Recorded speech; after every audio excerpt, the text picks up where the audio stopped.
You bet.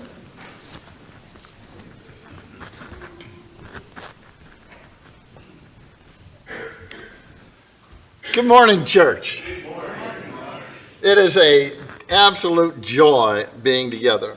Amen. Every time, virtually every time, I preach a lesson, there's something that was the springboard, something that was the spark, something happened that kept me thinking about that particular thing, and this morning's lesson is no different.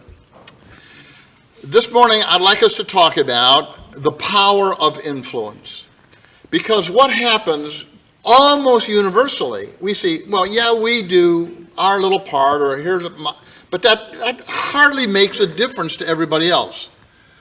We don't begin to appreciate the impact it does have. Because we just think, I'm a little pebble thrown in the water, one ripple, we're done.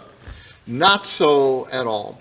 What happened is, this year, 2 different times, once I was at a memorial for some of you knew Warden Case Ellsworth and seniors, and he passed away maybe 5 years ago, and she more toward the spring. And at the memorial that somebody else was doing, Glenn and I were sitting kind of in the back, and there's chairs, and we're to the left 2 of 4. And an older couple came and looking for a place to sit, and they kind of looked at me like people do, are these available? And I just patted them, I say, sure. And come sit down. And I generally just make a comment or two, hey, we got plenty of room here. And she says, what's your name? And I was about to tell her, she said, don't tell me. I go, okay. And she said, did you preach sometime in Mount Vernon? Church, that was 50 years ago. Like 1 or 2 times, just a guest speaker. And she said, your name's Paul Hawthorne. I said, yeah, how did you know that? She said, I was a teenager. I was looking forward to getting married, and you spoke on what makes a happy family. I thought, you remember my voice from 50 years ago? Blew me away. Then, this last week, Glenn and I are having lunch with a woman who wanted to ask some Bible questions. Now, this woman I had baptized when she was a teenager. She got married, and life happens, and kind of got off track for a while, and she's looking to get the pieces back together. And she says, Paul, when we were in Sumner, in your sermon, she said, I remember you saying, I remember where I was sitting in the congregation when you said, and she said, you said, no democracy lasts more than about 200 years. And I said, that's true. She said, how long will we last? I said, well, that I don't know. A teenager remembers something 50 years? Blew me away. Because you think, well, I'm just sharing, here's some good thoughts, and it's, good, and then on to the next something or other. And so I'd like us to talk about the power of influence. The idea of power is just the capacity to impact something, to affect changes in people, events, attitudes, behavior, something. And so Christians do not see themselves as having the degree of power of influence that they have. They think, I'm just this little peanut. Influence is, from a personal standpoint, when you impact the things around you, not by force, but by your example. You're just living your life. But it's your words, your wisdom, your choices, for good or bad, that makes the impact on others. So I'm just doing this, is what I always do. That's right, and that's what makes the difference. There's no question that your words, your actions, and your example influence others.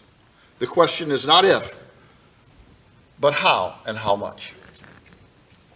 As I mentioned in the introductory announcements, Tom and Anna Burrell are with us, and what I'm about to say has been replicated, demonstrated by other members in this congregation. But here was Anna. She had Guillain-Barré syndrome that paralyzed down. Lips down on my way of explaining it. But her attitude was spectacular. Okay, I'm doing a little bit better. And things would go on. Well, she could move her hands, but it wasn't with the dexterity. And little by little, and then to a brace on her leg and a walker and walking. And nobody goes through tough stuff. I didn't ask her this, but every day can't be, yay, right? Everybody's life is up and down. But we saw that same kind of attitude in Joe and Karen Bartle, in Jim Myers. Over and over again, people face these humongous things, and they say, I'm in there for the fight. Maybe not those words, but the attitude is, look, I'm standing on the promises of God. When we think about that aspect of influence, we see it in our own solar system. This particular statement was new to me, that the sun is said to be 99.8% of the mass of our entire solar system. You got Earth and Mars and Venus and Mercury and Jupiter and Neptune and all. Oh yeah, man, that is just this little tiny bit. I never visualized how massive the sun is in regard to everything else. This is by National Geographic, July 2023. The sun drives our weather, our ocean currents, the seasons and climate, and without its light and heat, life on Earth could not exist. Well, that's an influence. It's just because we happen to be nearby, that's what happens to us. And so I thought about it this way. Why are we as an Earth where we are? Well, because the sun's gravitational attraction. It keeps us from floating off into the universe and freezing to death. It is said that absolute zero is 272 or 273 degrees below zero. It is said if we didn't have the sun's heat, Earth would eventually get to 400 degrees below zero. It's the influence of the sun. And I thought about it this way. The sun doesn't try to do this. I'm going to try to make that happen. It just does what it does by being present and doing what's natural for it. And that's what you do. You don't see how big your influence is in helping and impacting others. In fact, Earth as well affects the moon's orbit. The moon affects the Earth's tides. Everything has an impact to some degree. This morning's lesson is, so do you. But people often feel like they have little influence, but the reality is that's wrong. It is a major influence. We just never expect it. Yeah, but Paul, see, and depending on who you are, and not all of these is going to apply to everybody. You'll say, yeah, I'm in this category, but no, I'm not in that category. I'm in this other one. Some people, I'm just too old. Is 75 too old to begin? No. Abraham was 75 years old when he was called out of Haran. Genesis 12 and verse 4. I began martial arts at age 75. Well, just, dust off your boots and put your cowboy hat on straight. I mean, we've got things to accomplish. Moses was 80 when he went down to confront Pharaoh in Egypt. Exodus 7 verse. Oh no, see, everybody ought to retire at, maybe age 50, 65 at the latest. You may just be getting your engines up to full speed. See, that's different than the way America thinks. Oh man, those engines are starting to roll and the mufflers are. So as you think about that, how about Anna in the temple? Luke 2:37, when Jesus was presented there, she was 84 years old and ministering there day and night. You go, I think you just stop at 50. So, oh no, you don't have to stop at 50. You may just be starting at 50. Caleb, the Joshua and Caleb heroes. In Joshua chapter 14, verses 10 through 11, Caleb says he was 45 when he was called to go on the reconnaissance mission for God into Palestine. And at 85, he says, as my strength was then, so it is now for going out and coming in and going to war. He said, anything you need, I'm ready. 85. Man, my hair can prickle as I think about that. Because we're used to thinking that's the time you shut down, lay over, and die. God said, oh no. As long as you got life, you're breathing, you have influence. And think about that statement that Caleb made 3,000 years later impacts me. And what the reality is, we all have that. And as we think about it, oftentimes they didn't just start then, but they were maybe called then. They were used to being used and being active in the service of God. They didn't retire. How about you and I? So I'm retiring as a Christian when I'm X age. I will hopefully stop being active when I'm called from this life. And until then, we've got stuff to do. Abraham was the father of the faithful. Moses was the lawgiver, and he didn't think he was a very good speaker. Anna, a prophetess. Caleb, a warrior. Think about this. Your golden years may be the most fruitful yet. Don't power down the engines. Power them up. The power of influence. Well, what about if you go to the other end? Maybe can you be too young or too little to have influence?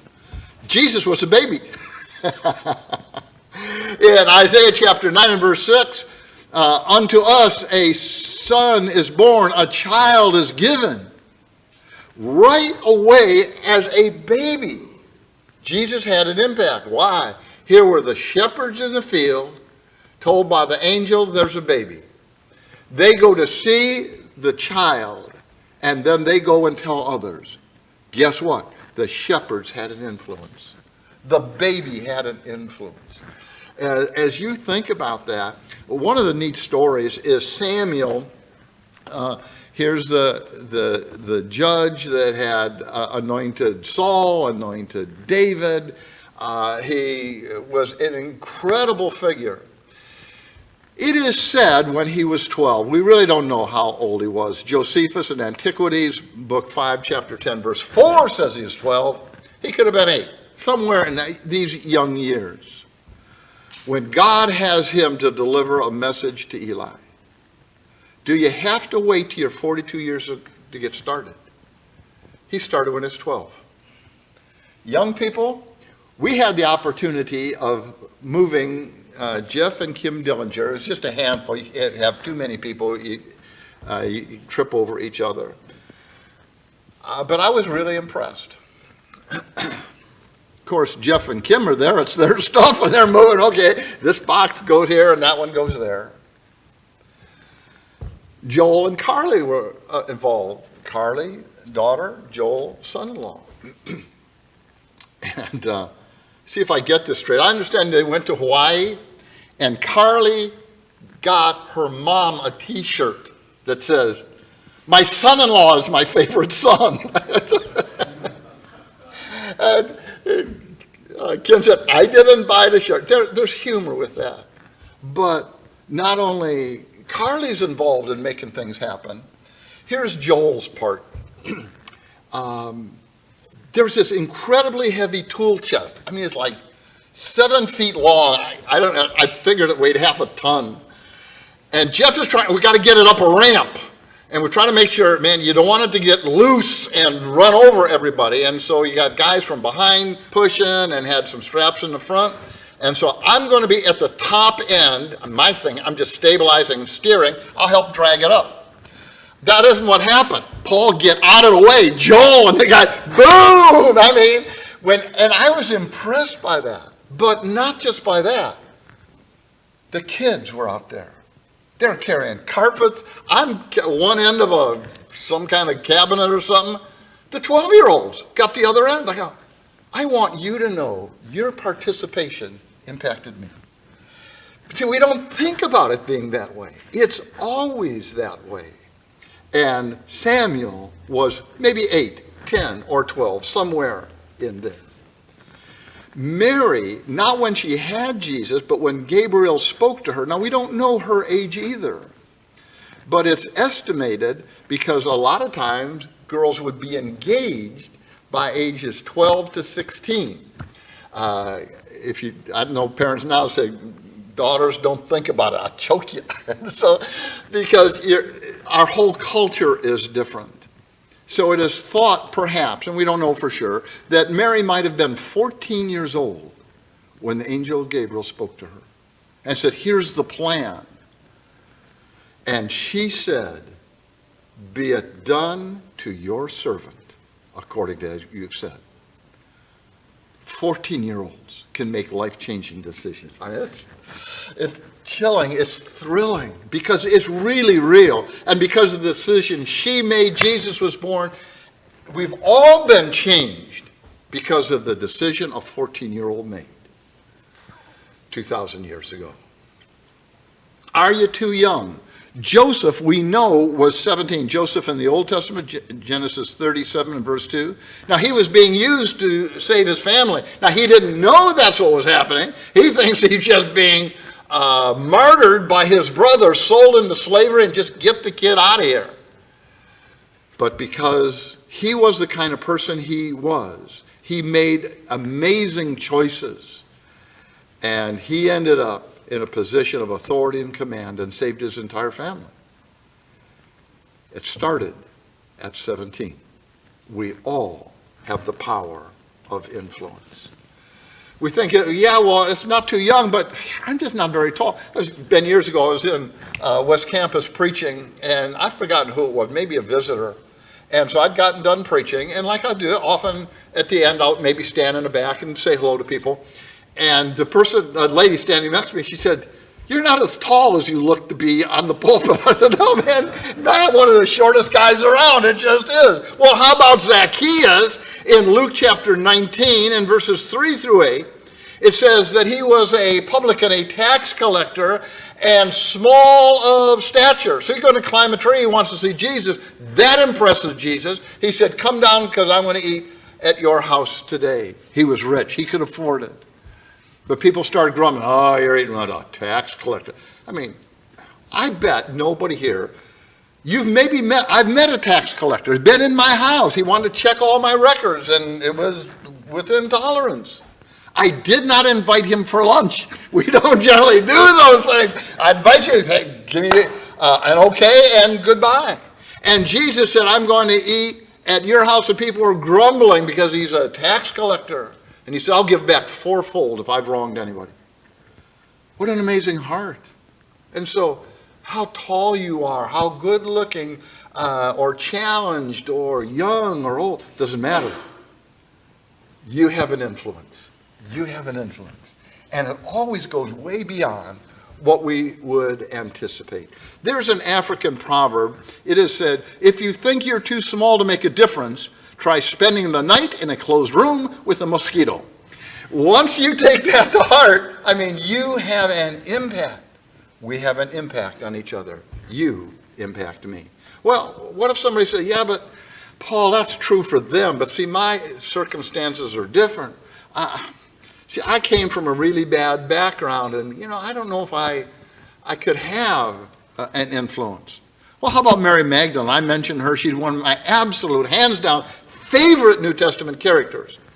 And Luke chapter 8, verse 2 and 3 says she had 7 demons cast out of her. Now, you talk about a person from a challenged background. I mean, not a demon, not 2, 7. This gal had problems. But she was among the women that followed Jesus from Galilee. She contributed, as the others did, to Jesus and the apostles out of her private means. She was at the cross. She was at the tomb. And she was the first one to whom Jesus appeared. Did Mary Magdalene make a difference? She makes a difference to me. I said, wow. Somebody from a challenged background could make it to then I can too. You have that impact on each other. The Samaritan woman in John chapter 4 is the woman at the well. And he says, go call your husband. She said, I have no husband. He said, you've well said. You've had 5 husbands, and the one you now have is not your husband. I mean, she had marital challenges. But in John 4, verse 18, and then verse 29, she goes into the town and says, come see one who told me all things that I had done. She has a challenged background. She made an excellent evangelist. Said, I've just talked to somebody that you need to talk to. How about David? He lied. He was immoral. He was a murderer. He set it up. And yet he had that repentant attitude in Psalm chapter 51. And although he suffered these incredible consequences of his action the rest of his life, in Acts 13:36, a scripture I've quoted repeatedly, so impressive. David, after he had served the purpose of God in his own generation, fell asleep. He brought the nation together. He united it. He defeated the enemies. He repented with anguish when he was wrong. And he was part of the lineage of Christ. Wow. See, sometimes we feel like we're beat up or we've made so many mistakes, we give up. David's life says, don't do that. You may be just starting.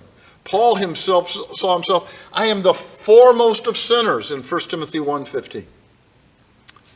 Why? Well, he cast his vote against Christians being killed before he learned that's what I need to be. All of us have things in our past that we regret. That's true across the board. Don't stop there, and don't let it stop you now. Think about Rahab in Matthew 1 and in verse 5. She was the one that guarded, protected Joshua and Caleb and repented of her life. She's noted in Matthew 1:5 in the lineage of Christ, and in Hebrews 11:31 is cited as among those that are in the Heroes Hall of Faith. Wow. You got a bad background. Probably theirs is worse than ours. Yeah, but what if you have or had a challenged marriage? Timothy's mom, a Jewish, married to a Greek. We find out in Acts 16 and verse 1. Mom and grandmother were believers before the boy. 2 Timothy 1:5. And from childhood, Paul said, 2 Timothy 3:16, you have known the scriptures. How do you know that? Mom and grandma. Moms and grandmas, you got an opportunity. Here's your kids and grandkids and somebody else's kids and somebody else's grandkids. You can have that impact. You make a difference in their lives. And because of that, Timothy's reputation, and again, it's guesstimated, and I'll tell you why they come to this. Maybe he was 16 when Paul chose him to go on that second missionary journey. Why they say that is toward the end of Paul's life, he tells Timothy that you've got a job to do, and don't let anyone look down on your youthfulness. In their culture, you're young till you're 40. After that, you're just not in your 20s anymore. And he traveled with Paul perhaps 20 years. And so it is by that thought, Timothy was not yet 40. So, 37, 38, 36, somewhere in that area. Here is somebody, if 16 is approximately right, we find out from Acts 16 and verse 3 that he had a reputation known not only in his hometown Lystra, but 20 miles away in Iconium. Young people, you make a difference, and we're so thankful for you. Keep on doing those good things because you have the power of influence. Ruth was a Moabite woman married to a Jew and then widowed after 10 years, Ruth 1, 4, and 5. but she demonstrated tremendous dedication. When Naomi, the mother-in-law, her own husband died, Naomi's did, and both sons died, and they had tried to make a go of it in Moab, and she was just crushed, and so she's going back to her people in Israel. And that's where Ruth says, where you go, I will go. And where you stay, I will stay. And where you die, I will die. Your God will be my God. She's made a change. I've made a decision. I'm going to be not only on the right spiritual track, but the one that you have demonstrated to me. Naomi's influence on Ruth. And God, may God do to me and more, if anything but death separate you and I. Wow. Well, such a tremendous attitude, was hardworking and humble and generous and loving, and a great reputation, because Boaz, a wealthy farmer, sees this really beautiful young lady and asks, what about her? And the people talking about her said, this is Ruth, the daughter-in-law of Naomi, and it has been told how good she was to her own husband, and now to her mother-in-law. You have a reputation. You make an impact. And this person tells that person, who tells this other person, and her situation as well became the ancestor of King David, and so of Christ himself.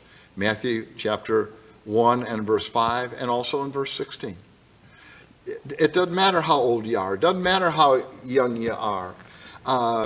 It doesn't matter how short or tall you are. What matters is, are you willing to have a heart to serve God? What about this? Just a couple more and we'll wrap up. And the power of influence. Not only do people have challenges from bad backgrounds, but make spectacular changes. Well, what if you didn't come from a situation of all that? What if you just, or now happen to be a positive spiritual person? Well, that's a blessing.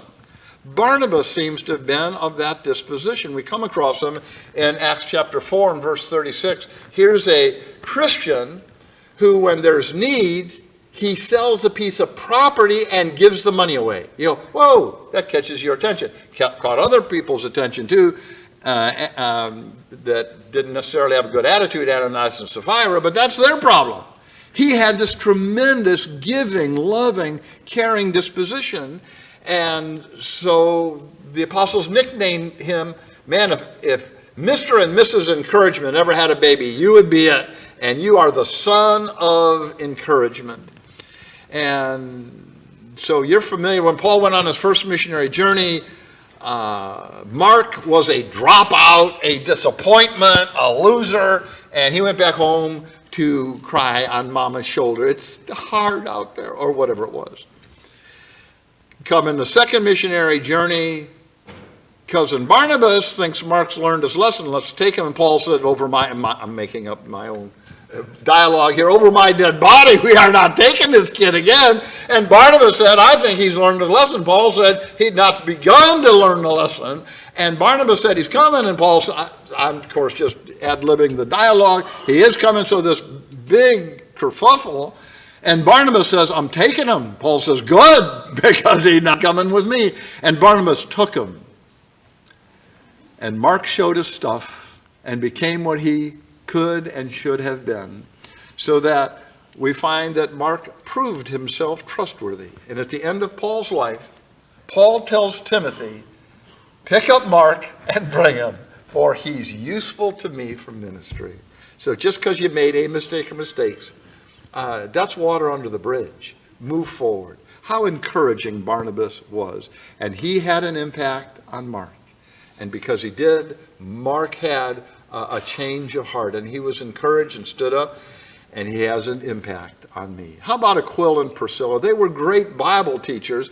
Here's Apollos, a mighty preacher, but didn't have all it doctrinally, the I's dotted. And they took him aside privately and taught him the way of God more perfectly.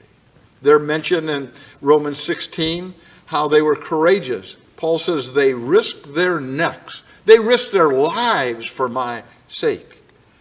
And the Gentiles churches gave thanks, that is, for saving Paul, because Aquila and Priscilla did that.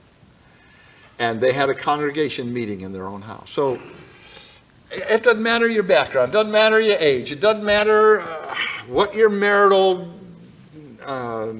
heartaches or victories were. It matters if you love the Lord. Because, Christians, you are the light. We've looked at this idea of the power of influence.